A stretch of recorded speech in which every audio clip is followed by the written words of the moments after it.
There we go. The video should be cut by now.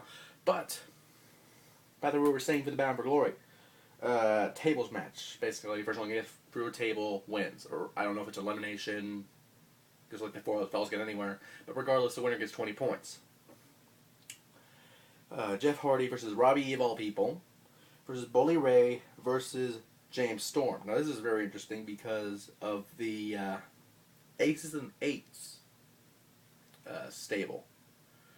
And that's important because of, more importantly, what the dead man's hand symbolizes, for those who don't know.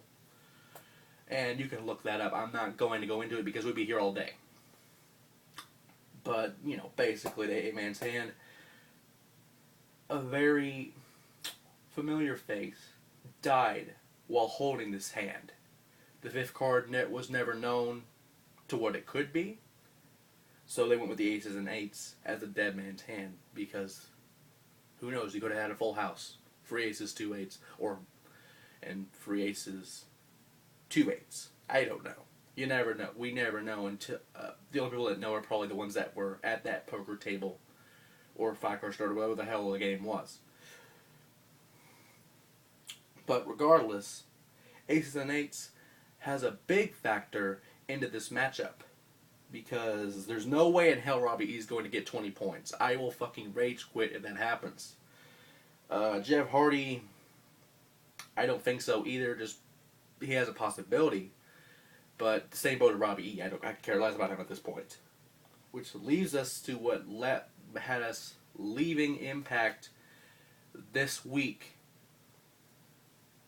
was Bully Ray and James Storm with Aces and Eights throughout the night, talking about Bully Ray might be left not just on his Twitter machine, but on his ass. And to be fair, I want a Twitter machine that can breathe fire. That's kind of cool. But I digress. Bully Ray has made tables a staple with Devon.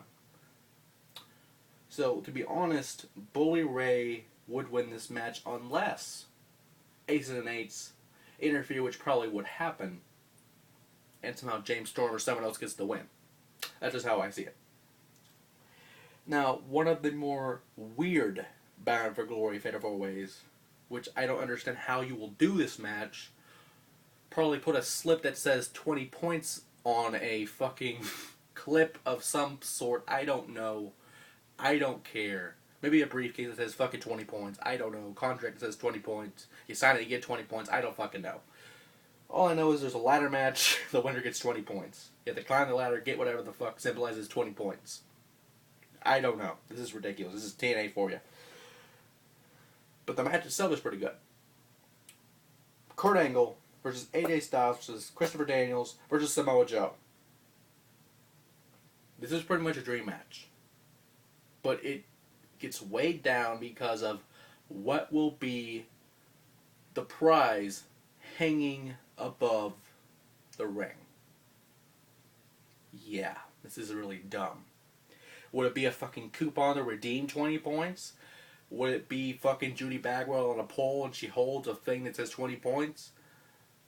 Or will it be a statue of Vince Russo and you have to pull a slip of toilet paper out of his ass that says 20 points? And that one would probably be hilarious to do, in my mind. Which is kind of disgusting as well. But, with that being said, this one's kind of harder than the other ones. Because all 4 of these men deserve it, but for different reasons. Kurt Angle, because, well, he's an Olympic gold medalist, and I'm really disappointed that he did not go to the Olympics, where we had someone like a 17-year-old Kalisha Shields that had the only gold medal for the American team, for those who saw that fight yesterday. 17-year-old prodigy. The men were shut out, and she was the only one that got gold, and of course, I think another one got bronze in a different weight class, but it's I think, yeah, Esparza or whatever her name was. But that girl is a future. Kurt Angle, however, is on the tail end of his career. So probably another world title reign could be in his path because he is very close to getting the 16 world titles to either surpass or tie Ric Flair. Which in my mind, probably one of the only people that would deserve to do so. AJ Styles, a man who went through hell with this Claire Lynch storyline, which is ridiculous.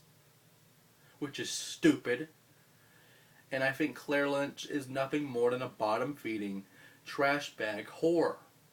And of course the saying is something different, but I don't give a fuck because this woman is a whore. She does not even, I don't even know why she's even in TNA, even for this ridiculous storyline.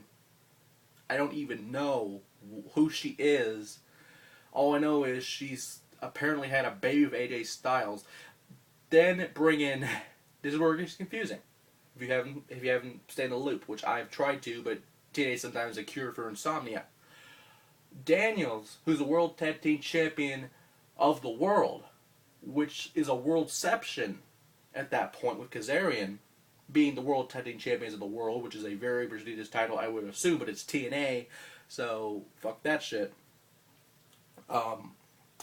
And they have been doing this for months for a feud that has apparently banked on Claire Lynch saying that AJ Styles is the father. Make your Maury jokes now, if you want, or if you already have done that. And then the intensity of Samoa Joe, who deserves a world title, and to be honest, one of the more underutilized talents in TNA. If you saw the Bound for Glory last year, made him a fucking jobber. So, but again, why a ladder match? What would be the prize? And why have I been going on TNA for 2 fucking parts? All of that and more will be answered apparently at the biggest clusterfuck of the year, Hardcore Justice, live on pay-per-view.